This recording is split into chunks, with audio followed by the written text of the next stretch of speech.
Bizda hamma farzandini shifokor yoki yurist qilmoqchi. Shuning uchun ham eng yirik binolarimizni chet elliklar loyihalayapti.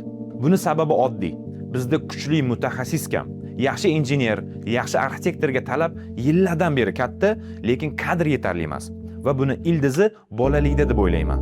Misol uchun bola uyda nimadir quryapti, chizyapti, biror narsa yasayapti. Biz nima deymiz? Bekorchilikni qo'yib, borib darsingni qil. Mana shu bitta gap bilan ertangi arxitektorni, ertangi injenerni o'ldiryapmiz. Bu borada ota-onani ayblamayman. Ular farzandiga go'zal, ishonchli kelajakni istashadi. Bu haqiqiy mehr. Lekin mana shu mehrimiz bolalarimizni yaratuvchiga emas, shunchaki robotga aylantiryapti. Holbuki atrofimizdagi hamma narsa, yashayotgan uyimiz, yuradigan ko'chamiz, hatto butun shahrimizni kimdir loyihalagan. Bir kishi chizgan bitta chizma minglab odamlar hayotini o'zgartiradi. Shuning uchun agar farzandingiz uyda nimadir chizsa, qursa yoki biror narsa ixtiro qilsa, to'xtatmang. Aksincha qo'llab-quvvatlang. Buni qanday yaxshilash mumkin deb so'rang. Qiziqishini jiddiy oling.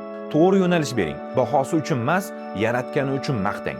Chunki bugun siz qo'llab-quvvatlagan o'sha bola ertaga shaharlar quradi va balki bir kun O'zbekistonni butun dunyoni eng zamonaviy markazlardan biriga aylantiradi. Fikrimga qo'shilsangiz videoni ulashing. Ko'proq ota-onalarga yetib borishiga hissa qo'shing va farzandingizni qiziqishlarga bee'tibor bo'lmang.